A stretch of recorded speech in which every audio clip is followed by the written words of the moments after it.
from the age of 10 years old. I've always wanted to own a business. I'd try to sell anything that I could. And it's really interesting because neither of my parents come from a business background. It's that debate of nature versus nurture. Has it always been a part of me? I just think that I've always observed things. As a kid, I used to go into the city and just look at storefronts and what can I sell? How can I make that better? It was the week before we went into our first lockdown in Melbourne. Had an old camera sitting in my room, popped it up for sale on Facebook for $50 and people started bidding. So it sold for $250 and obviously me being me, I was like, let's take this money, let's buy some more. And so I just started flipping them. I invested all of my savings into 35 and then every single cent from our launch went straight into that next order. It was literally a turnaround time of within 48 hours, I was like, we need to place another order. These are gonna sell out. Hi, this is Madi Stefanis and this is Life, Money and Love. Just quickly before we get started, guys, if you've been enjoying the podcast, can I please ask that you consider leaving a 5-star review and subscribing on whatever platform you've been listening. It really helps the podcast grow. All right, Madi Stefanis, thanks for coming. For anyone watching on YouTube, you'll notice we're not in the studio. We're in the Happy Skin Co office. In the middle, we're actually going to build out a new studio. We've moved it here. We've cleared out some space to one of the rooms here. So you're the first one in the makeshift studio for the next couple of weeks. So thanks for coming. For people who don't know who Madi is, Madi's the founder of 35mm Co. Did $1 million in the first 6 months, crazy e-commerce launch. And what your products are, they're essentially you made a modern version of the vintage style reusable film cameras. Have had amazing success and you're so young. What are you, like 22 now, 23? 22. And you're 21 when you started the brand?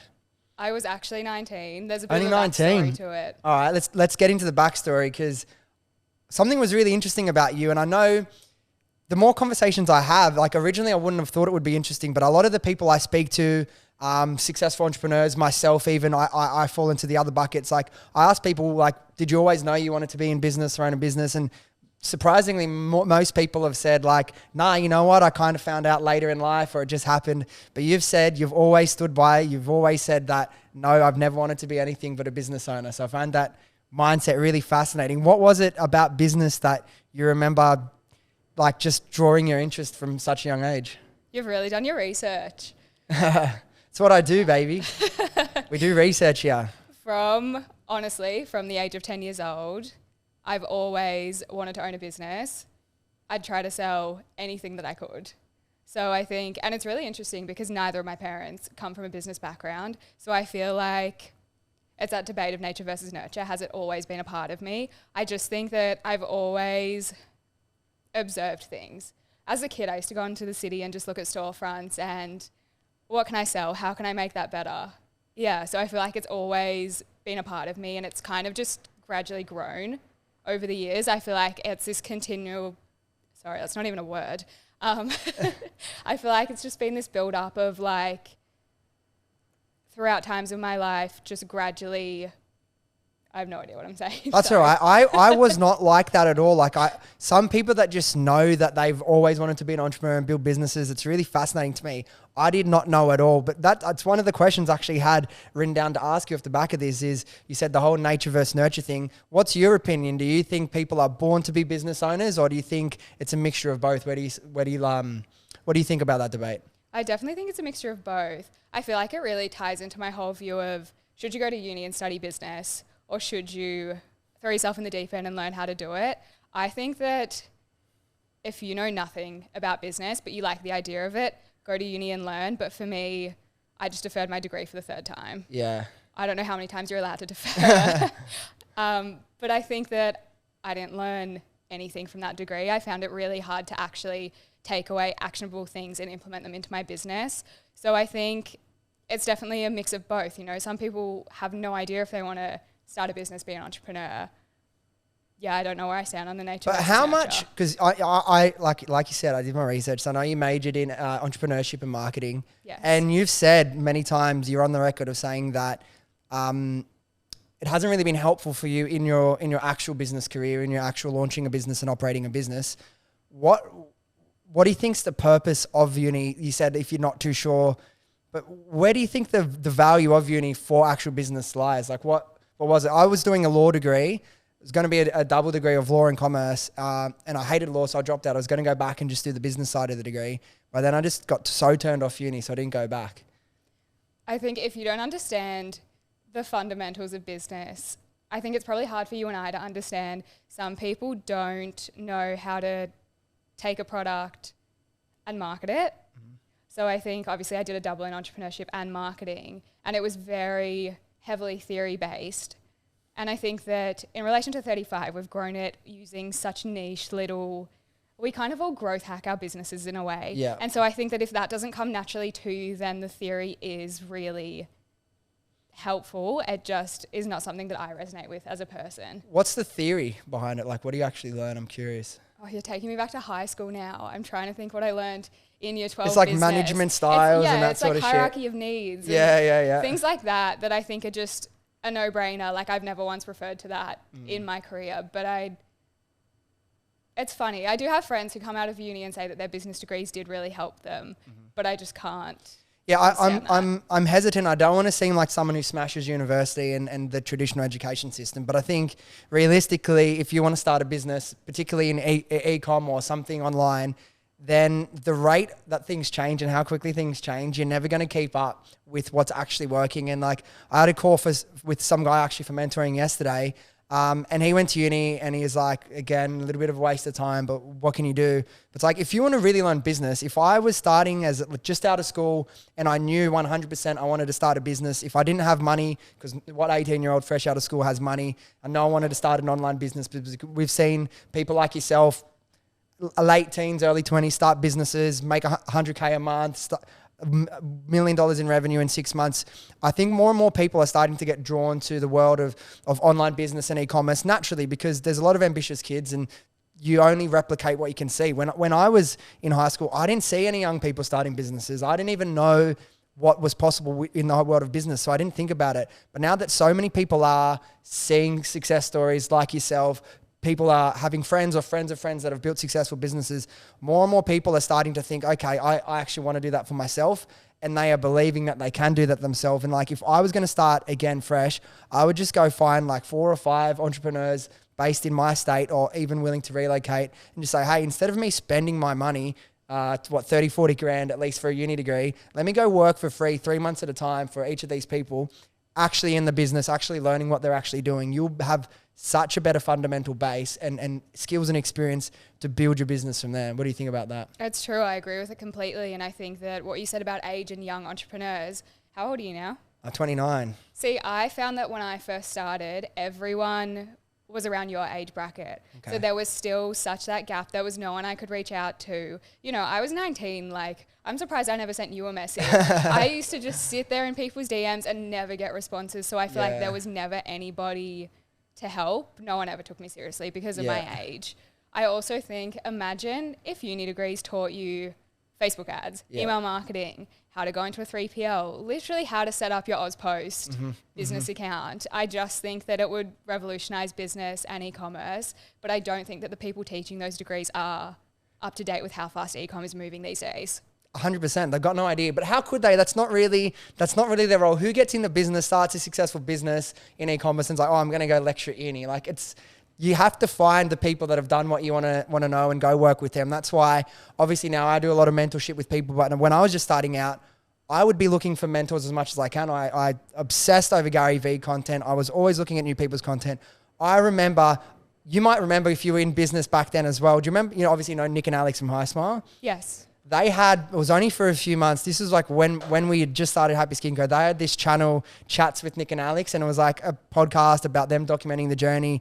And they had a Facebook page that you could like message them questions and shit. And I remember we were having a problem, and it's so funny to think back on. And like, I remember at the time when they answered, I thought, well, what is no disrespect. Like, oh, what a stupid answer. I could have figured that out myself. But the question we asked them was like, hey guys, like we're having a lot of issues with like sending product influencers and they're not posting. And their response was essentially like, yeah, man, it happens. You just got to deal with it. I'm like, what do you mean? And then I go through experience of like, that's literally the only advice you could give to that. Yes, it's probably the best answer. That's funny. I drive past their office every day because it's on the Gold Coast. Yeah. Nah, those guys are legends. They're two people that I think have done it the right way. But I want to go back to your childhood. I want to know, you said you didn't have any parents that were in business. What was your childhood like? Do you feel like there was anything there that reinforced this need, this want, this urge to start your own business? It's really weird because there's almost nothing. My dad's in real estate. My mum has always worked for charities. So no, it's really bizarre, especially because Dad and I aren't really close. He works 6 days a week my whole life. So I guess there was just never that opportunity for a relationship to actually be properly formed. I don't know if my work ethic comes from the fact that I know how hard he works, even in his absence, but I can't put it down to anything. There's nobody at all in my life, in my extended family, that has anything to do with business. Yeah, I feel like there's just something in you, and like if you have that gene, you have that gene and you have to do it. Like I've said this quote many times, so I'll go through it quick so I don't bore people, but like there's this Robin Williams quote I heard about acting because I used to act, and the quote was, you should only act if you need to act. And I thought, well, who needs to fucking act? Like I didn't feel like I needed to act, but I'm like, I want to, so why shouldn't I?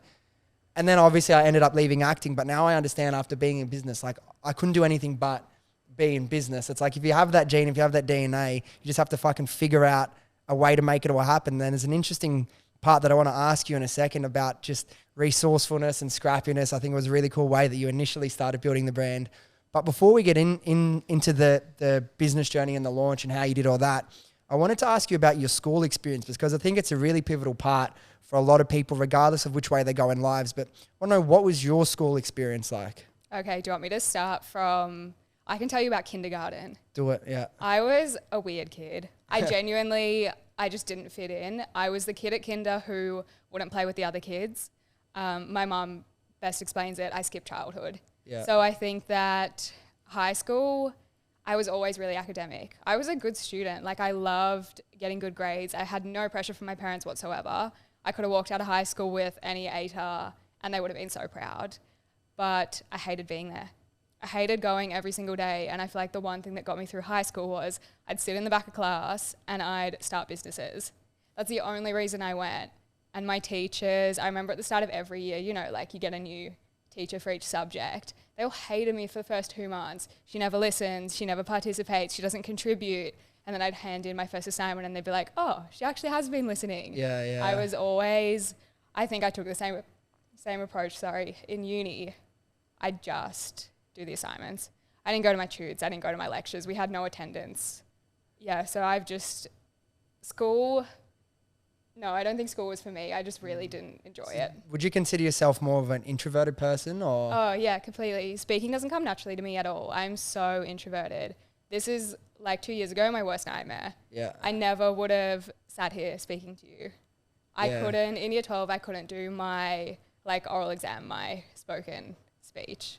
I couldn't do it. Just paralyzed by anxiety. I nearly got kicked out of my best subject because I couldn't do the assessment. How did you get over that? Because I know you did a speech at your 1-year birthday party for 35. I love that you know about that. I know everything. If you come on this show, I know everything about you that's possible to know. I dreaded that speech for months. Petrified. There are 150 people there. I couldn't get up and speak in front of 2 teachers in year 12. You just psych yourself up. I feel like it's something that I've had to learn to do. I still stuff up now. I've stuffed up so many times in this podcast. Oh, it doesn't matter though. No, but yeah, speaking is a skill that can be learned. And I feel like that's something that's really important to me. I do listen to, it ties in with, your personal development, which I know you're really passionate about too. And I feel like I want to be the best version of myself. So I'll do these podcasts now. And I hope that in 2 years' time, I listen to this and I think that I'm the worst speaker ever.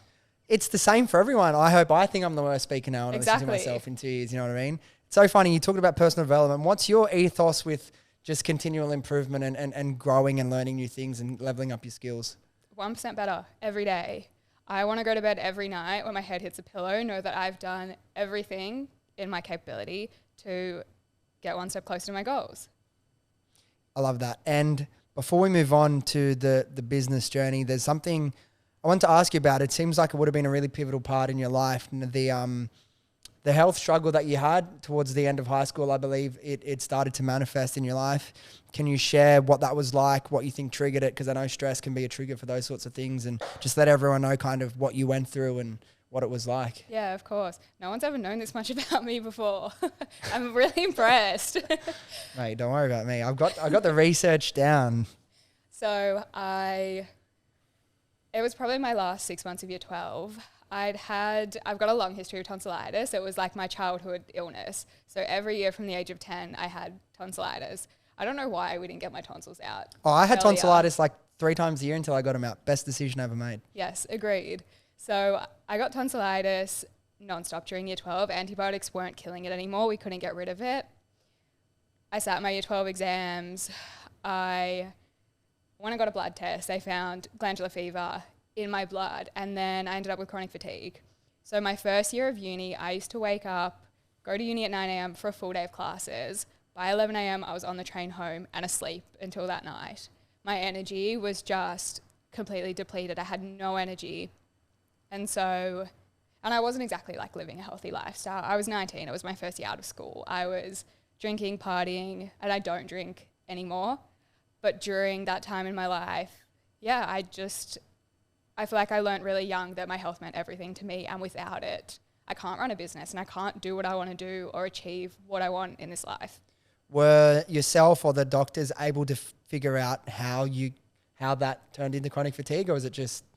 I'm pretty sure, I'm no doctor, but I do know that it's quite common for glandular to, I guess, eventually manifest into chronic fatigue.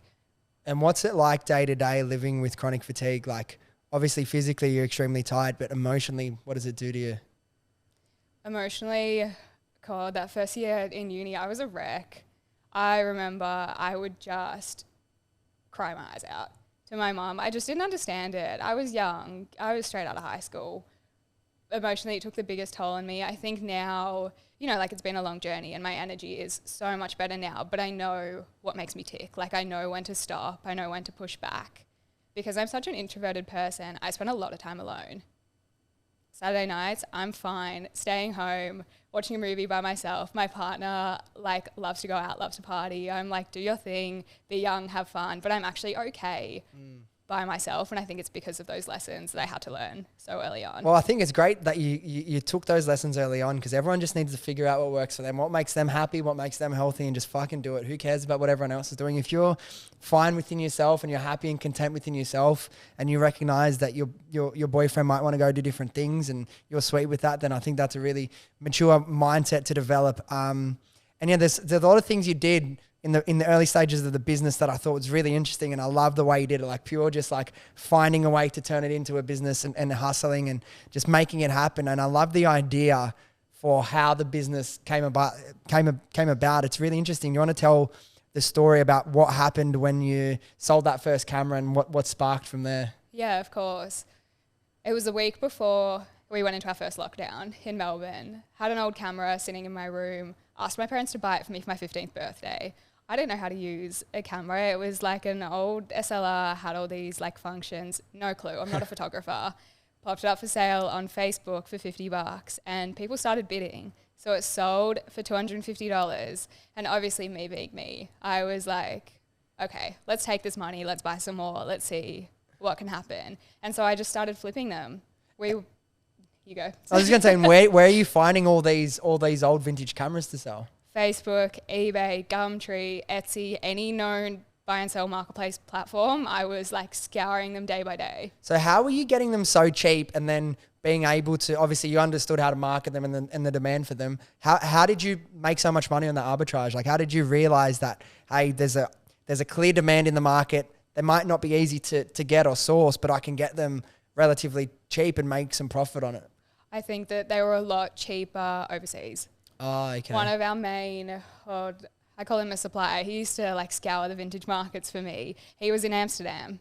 And the price was, there was such a disparity between how much people were charging in Australia and how much people were buying cameras for in Europe. We don't have like that abundance of, we've got vintage and secondhand markets, but it's nowhere near like what they have in Europe. Yeah, I can imagine. And how long did you do that for? How long were you buying and flipping these cameras for before you said, nah, I'm going to develop my own version of this? So we sold the vintage from March 2020 to August 2021 when the Reloader launched. And it was all under 35 already? Was it under that? Yes, or did you? So it was under 35, but 35 didn't look like how it does now. If you scroll all the way down to the back of our Instagram, it's really different. From March to August 2020, I sold the vintage and then I started working on the Reloader. So it took us a year to get the reloader to market. And what does that process look like of product development? How many iterations was there? What were the things you had to work on? I had no idea what I was doing. Imagine developing a camera. I reached out to a few manufacturers, got samples. It was just continuous back and forth. Our packaging was the biggest issue, not the actual camera itself. We had all these issues with the magnetic box and getting the inside correct, getting the outside correct.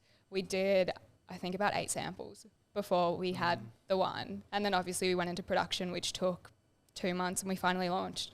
Did you sea freight them over, or did you make the mistake of air freighting them over in your first one? So we sea freighted them, launched in August. They sold out in 2 weeks. 2 weeks. Before Christmas. We'd missed the Christmas cutoff, placed a bulk order, air freighted, 3,000 units. Wow. You would have, I imagine, you would have spent almost as, not as much, but almost as much on the freight as you did on the stock. I don't know if we made any money that year. Yeah. And how do you go about that? How do you manage selling out faster than you can restock when you're just starting a business? You clearly don't have unlimited cash in the bank. How did you manage that? I imagine it would have been a big growth journey for yourself. Oh, completely. I invested all of my savings into 35. So I worked at Woolworths. I was a checkout chick from the age of 15. So all that money went into the business. And then every single cent from our launch went straight into that next order. It was literally a turnaround time of within 48 hours. I was like, we need to place another order. These are going to sell out. And do you remember the day that you realized, was it just when you were flipping the vintage cameras, or was it once you had launched the reloader and seen the response to that you realized, holy shit, like there was always a business, but you realized this is like a proper business now? The reloader for sure. Yeah. I didn't even know if it was going to work. It was so vastly different to what we'd been doing. Like we changed our brand identity completely. And I think we started like pre-launch marketing a week out. And so we kind of got like little ripples and hints, but that first launch is the best launch we've ever had. We've never had a launch as successful as that. And what was involved in the launch that made it such a success? I think it's because we were first to market. No one had ever seen anything like it before. I feel like I'm so transparent about this. We manufacture in the same factory as Kodak. And they produce a very similar product to ours, but it doesn't take into account what Gen Z want. And what's that? I think I grew up in, like the Tumblr age, the Pinterest girl. I am my customer. Yeah. Like 22-year-olds buy this camera. And so I think that I know what colors they want, what they want the packaging to look like, how they want the Instagram feed, the TikToks. I think that my age is my biggest advantage. Yeah, 100%. I saw that when I spent time on your website, spent time on Instagram, like this is 100% a fucking Gen Z brand. It's a TikTok brand. I imagine you guys kill it on TikTok. It's like, wow, it made me realize, I think the way you've executed is really, really fucking cool. And I'd still buy from it, being older, but it made me realize, fuck, I'm actually getting a bit old here. Like, I'm scared of getting old. I'm like, how am I going to keep starting these brands? Yeah, but your brands and businesses will evolve with you. Yes. There's nothing to be afraid of there. Like the best way to describe business, and one of the last people on the podcast said this, is like business isn't even about the business. It's just the way that you express your own personal growth. Because think about how much you've grown and you've had to develop and push yourself to do things that you never would have thought you would do. Public speaking being one, stock planning, financial planning. It's all, in my opinion, just about how do you level yourself up, and it's a vehicle to change your life and make your life what you want it to be. But what do you think, with the business in particular, would have been one of your biggest challenges that you had to overcome? I honestly think public speaking is up there, but business itself, forecasting, I'm not good at maths. I'm not good at finance at all. I listened to a podcast with Richard Branson the other week, and he was talking about how he's shocking at maths, and I feel like that was the biggest reassurance. I was like, you're bad at maths, I can be bad at maths. Yeah, and I just sort of think there's certain types of entrepreneurs as well. Like we don't all have to be that like genius operator, you know what I mean? There's some people that are creators, some are visionaries, some people are just meant to be founders and then pass it on to like a CEO at a certain level. But yeah, it's interesting. Richard Branson's one of the people that I actually didn't really look into that much earlier on. Obviously everyone knows who he is, but probably halfway through last year, I thought, because so many people would say, Dylan, you know who you remind me of, or you know who who's like the same sort of entrepreneur as you, Richard Branson. And I heard that of like 5 or 6 people. I'm like, fuck, I better look into him and see what he's about. And I really clicked with him as well. And it gave me a lot of like motivation to like do things my own way and just focus on the things that feels good to me, rather than just trying to force myself to be things that I didn't enjoy doing. I didn't want to be. So yeah, a question I wanted to ask you, you're so young as an entrepreneur, couldn't even imagine starting like a proper business at the age that you did, but was there ever a consideration to launch with a business partner, or you knew you wanted to do it yourself? Or I'm like a lone wolf. I reckon I'd kill a business partner. I think that my partner and I have always spoken about just like starting little things on the side. Business is a long-term game. It's not like I'm sitting here profiting from 35. But no, I don't think I could ever start a business with anyone. Who knows? Like I might eat my words in 10 years, but for now. What do you think about a partnership that would be difficult for you? Oh, I'm so stubborn. Yeah, I'm incredibly stubborn. It's my way or the highway. Yeah, I feel like it's a terrible trait, but I'm very self-aware of it. Look, as long as you're aware of it and then it's okay and you can communicate it to your team and you do your own thing, I think it'll be fine. I think if you force yourself to get into a partnership with someone else, I think that might be a little bit trickier for you to navigate, you know what I mean? Yes, agreed. And obviously, as we've well established, I've done my research on you, you strike me as someone who puts a lot of pressure on themselves. Do you think that's fair? Yeah, of course. Yeah, way too much pressure. And I've always been like that. Yeah. Where do you think that comes from? I don't know. It doesn't make any sense. I genuinely have the most laid back parents, which is funny because, not to stereotype, but both my parents are Greek. And I know that Greek families often traditionally do place quite a lot of pressure on their kids, but I don't know. And I was always that kid that never wanted to do what I was told. You know, my grandparents go to Greek school. No way. I was just, I always just wanted to do things my own way. Yeah. And do you struggle to celebrate the small wins, or always want to get on to the next thing? Or I always want to get on to the next thing. Yeah. As a goal of mine this year is actually to just step back and reflect and celebrate the wins. Well, I think that's in one way, not to put myself as some old wise man, but I think that's one thing I've learned already over the 5 years or so, whatever it is I've been in business. It's like at the start you feel like you want to control every moment, every detail of every campaign, every ad, every page on your website needs to be perfect, every post needs to be perfect, and I don't think there's anything necessarily wrong with like trying to be detail orientated or be a perfectionist in a certain way, but something that you'll learn in your own time, and there's no point anyone telling you because you've got to experience this yourself. It's like you'll realize that life's more fun when you just don't sweat all the small stuff as much and you give yourself the time to like celebrate and stuff. So like, yeah, looking back, my favorite times are just like the small wins, not the however many $1 million, like our first 10 sales, our first million, like our first office and warehouse, like those monumental moments are what it's all about. You know what I mean? Oh, agreed completely. I'll never forget taking all the stock out of my mom's garage and putting it in a 3PL. Like moments, small things like that, just mean the world. Because I want your story to be and serve as a motivation to other young entrepreneurs out there, both men and women, young people coming out of school, coming out of uni, to realize that, hey, they want to make their dreams come true, start their own business that they've always thought of. Because one of the quotes that I've heard you say, and you said it's one of your best quotes, is like just do it. Like stop thinking about it and just do it. Was there a period in your life that you were thinking about doing business for a long time but didn't pull the trigger, or was that just, where did that come from? Not really. I think 35 came about by accident. I don't know. If it wasn't for 35, I have no idea how I would have started my business journey. I think I've never feared investing money or taking risks. Fear doesn't really come into play because what do I have to lose? I'm 22. If I lose a business and all my money tomorrow, like I have how many more years of my life to knock on wood? You're so far ahead of everyone else. If you lost everything, with the experience and the platform and the name that you'd have from doing this, you're already fucking miles ahead. I had this conversation with someone yesterday she's your age, and we were both saying, ask any entrepreneur, like, you lost Happy Skin Co. tomorrow, what would you do? Whatever I want, doesn't matter.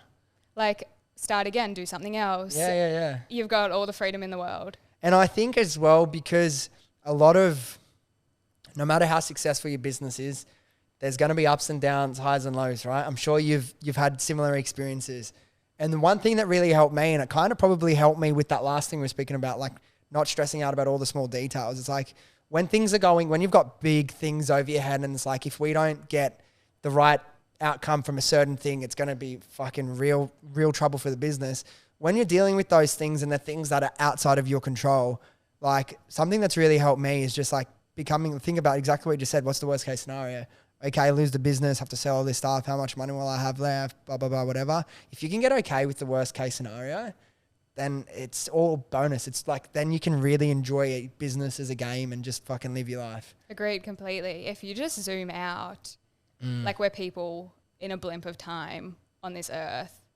Like we live in Australia, we have a roof over our head. What is the worst that could happen? And have you had many people that you went to high school with reach out to you, seeing your success and being like, oh my God, Maddie?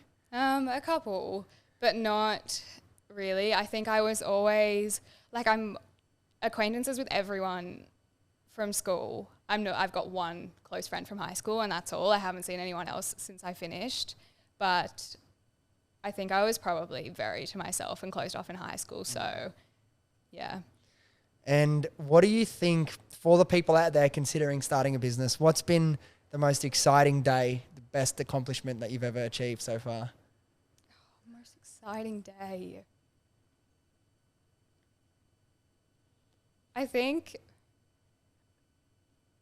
funnily enough, being stocked in Universal Store was pretty exciting. I have no experience with wholesale. I started this business, I didn't know what a SKU was, like what are barcodes, what's a pallet, like things like that. I had no prior knowledge at all. And so I think that we'd been creating a purple camera for months to pitch to them as an exclusive. And I'd literally just received the sample. I was getting ready to outreach and an email landed in my inbox from a buyer being like, we'd love to stock you. It was like a sign from the universe. I feel like that was really special. Do you believe in like the law of attraction at all, or visualization, any of that stuff? Completely, yeah. Yeah, sick. Me too. I'm a massive believer in it. Has there been any clear moments along the journey? That's obviously as clear as an example as you can give. But are there been any other times in your life that you've used the power of the law of attraction, or some people don't it's too woo-woo that term, but just visualization to help you grow, help your business achieve certain goals? Yeah, completely. I feel like, I don't know that there's a moment I can pinpoint it down. I've never had, something like monumental, but I feel like it's the small things. Like it's the little encouragements. It's the little signs. Yeah. I've been visualizing, I told you we're applying for offices, and I've been imagining driving my car in and like unlocking the door. If I don't get out of this podcast and I've got an email saying you've got the office, I'm like, please, like. And what about hiring your first staff, like your first team member? What was that like? Yeah, it was really special. I feel like it was just so incredible to be able to actually start building a company and having other people involved and taking on new ideas, because working alone from home, you're not exposed to anything. I think that I'm really excited to actually keep growing our team and sit in an office and listen to other people's perspectives and bounce off each other. And did you feel, though, the sense of responsibility when you had to pay their wages every week? Oh, of course. It's really funny when you first hire staff and you're paying them more than you pay yourself. Yeah. I feel like that's something that every entrepreneur experiences. Yeah. Oh, it's just part of the process, man. You got to fucking, if you're in this for the long term, you got to fucking grind for it. I remember we had our first couple staff and I had a business partner back then. We were paying ourselves $500 a week. Yeah. Paying other people like double what we're paying too. ourselves, you know what I mean? First year I was $500 a week. Mm-hmm. And what's been have you had any challenges with the business along the way that you're like, fuck, I really need to reflect or pivot the strategy here? Like, has there been any, because obviously I want to talk about the highs and the good things about business, but realistically there are ups and downs for every business. Like, what are one of the moments that stick out as a difficult time for you with business? Oh, we went into a 3PL. I was driving to Queensland to move my whole life there. We had 400 back orders that hadn't been shipped out, and this 3PL had no idea how to do it. I was recommended them by someone else in business, and I think that maybe they weren't quite doing the volumes that we were doing at the time, because this 3PL genuinely had no idea. And so our current 3PL were amazing and actually completely saved us. They went and grabbed all of our stock and sorted it out. But I remember just driving to Queensland on this like 20-hour drive, sitting in the passenger seat being like, oh my God. Because the thing that hurts the most is your customers are upset and you can't physically go down to the warehouse and start packing orders and fix it. What point did you decide to move from your parents' place to the 3PL? What made you make that decision? We had 10,000 units in transit and Mum was like, they're not going to fit in the garage. Yeah. So I didn't have a choice. That'll do. And who was packing the orders before then? Mum and I. Yeah. So, yeah, Mum used to, poor Mum, she's got like carpal tunnel in her hands and she used to pack during Christmas and it used to kill her. It's so funny, man. Everyone, like you said, most businesses can relate to a lot of things, right? You hire your first staff, they're fucking earning more money than you. The first however many months, even years of your business, you're packing the orders yourself. And it's like the packing of the orders is such a tedious part of the process. And I'm so fucking grateful that I haven't had to pack orders for many years.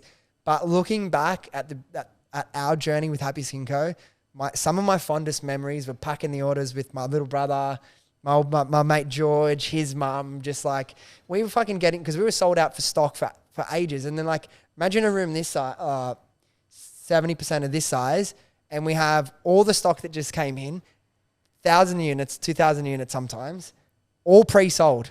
We had to pack them and then move them to this side of the room. And we were working from like, we'd finish our corporate jobs or our day jobs that we fucking hated, come home, eat dinner quickly from like 6:30, go to George's place, we're packing the orders, playing music, like doing those time lapses and shit. His mum's there, we're laughing, joking around from like 6:30 to like 2:30 at night. And like they're grueling days when you're doing that shit. They're long. You're thinking, why do I have to fucking do this? But there's something deep down that you just love it and you realize like this is what it's all about. I actually really miss it.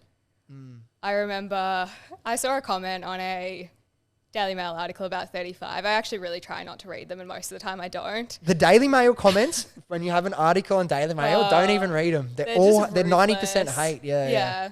I just remember someone commented being like, she hasn't packed an order in her life. And I was like, oh, if only you knew. I do really cherish those memories. We were exactly the same situation. We had pre-orders and the stock landed and it was like, okay, myself, my sister, my partner Alex and his best friend Will, shout out to Will. Will did a lot of the hard yards. We just day and night packing all day. We didn't even know that you could do Australia Post pickups back then. So we were putting like huge Oz Post bags in the back of my boyfriend's cruiser, driving to the post office, going back home, driving back again. Insane. That happens to so many people. My good mate Brenton was doing the same thing with his business, The Good Gun, who've done pretty cool things.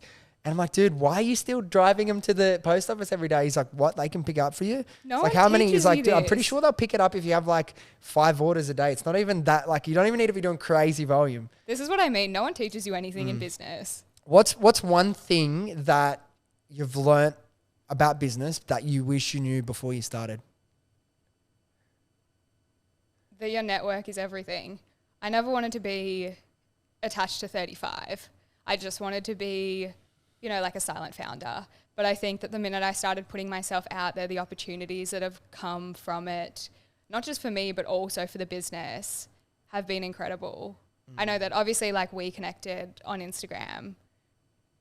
Yeah, if I hadn't have put myself out there in the first place, I think there would be so many missed opportunities and we probably wouldn't have grown as much as we have by now. It's changed a lot. Like it used to be the brand was the only thing that mattered. Now, more and more over the last 5 or 10 years, it's become like the founder is almost as important as the brand in a lot of cases. Look at who we spoke about before, Richard Branson, fucking all his brands are attached to him. Look, one of the most influential people on the planet now, Elon Musk. If he sends a tweet, the value of his companies go up and down. Who's really worth more? Is it Elon or is it the companies? Like your personal brand and the founder leading the brand is so important these days. Oh, it's crazy. Yeah, it's incredible how much it's changed over the last 5 or 10 years. But even I feel like when I started, it wasn't that common for people to be the face of their brands. But there is such a heavy dependence on personal branding now. I agree. Now, we'll start to wrap up soon. I want to ask you a few final questions before we do. Just to get your advice and your take on certain things now. One, I'm sure you've got asked this before, but I think it's a really good one for any of those like young female entrepreneurs, like those female founders that might not be fully for whatever reason, not fully backing themselves or afraid to make that commitment to push themselves to make that leap into their own business. What's your advice to them? What's the worst that could happen? I think, what's the worst that could happen? Say you start tomorrow and you fail, you learn from that failure. That's almost the biggest win or benefit to your growth or your self-development. We learn from failures so incredibly much. Yeah, I think just give it a shot. I agree. I love that. And obviously you've got a Gen Z focused brand. I imagine there most of your customers that would fall into that age bracket. What are the main things you're focusing on to grow your business this year? Both, we can talk online and offline as well. Online, funnily enough, we're actually branching ever so slightly out of Gen Z. We've got a launch next month, which is heavily focused on the wedding market. We've had a lot of requests from brides, from people getting married who want cameras at weddings. We've also had, it's really interesting because I do think that we're a Gen Z brand. We've had mums wanting to take photos of like their newborn babies. It's so interesting. So I think that we're really focusing on not moving away from Gen Z, but just broadening our lens or our focus. And in terms of offline, wholesale is a really big goal for us this year. Yeah. And with online, what channels are you mainly advertising on? TikTok, I imagine a lot. Is that organic, or are you guys running ads as well? TikTok's just organic for now. We have TikTok ads have been on and off. Pinterest, Facebook, Google. I actually really love Google ads. I feel like I've got a soft spot for them. They do quite well for us. Yeah. Oh, Google's easy. Like, you know what I mean? Great. Like if you set your campaigns up right at the start, like they can just continue. Like you're not going to find as much scale as you can through Facebook. You know, it is capped to a certain extent, but if you set up your Google campaigns right, it'll just bring in a nice amount of revenue and a solid amount of profit every single week for you. And with that TikTok content, what's one of the, because you guys have had plenty of content go viral. So you had one go over 1 million views. I'm sure that brought in a lot of sales. What's something you're seeing working in TikTok in 2023? Like, what are you guys going to focus on when you're making that organic content? We're really shifting towards long form content. I actually sent Lil runs our TikTok. She's amazing. I love her bits. I sent her a long email the other day because I actually want her in front of the camera. I don't want aesthetic content. I want informal, come behind the scenes, come to the office with us. This is what we're doing during the day. Just real. I think that people really value seeing what goes on behind the scenes of a brand. We have to be transparent now. Times have changed. Have you seen the brand Starface? No. What they're called? They're like, they're not the same product as you or anything, but they're like pimple patches with like cute little star designs and stuff. And they absolutely kill it on TikTok. They kill it in everything, but there could be some cool things for you to look at there, like ideas for their stuff. They're very Gen Z brand and have absolutely exploded over the past couple of years. But final question, we'll leave it on this. What's the one goal that you're most excited about for 2023? Expanding into the US, or I guess getting a better grasp of that market. As you would know, it's huge. And when you say expanding to the US, how do you plan to do that? I really want a major retailer who I keep.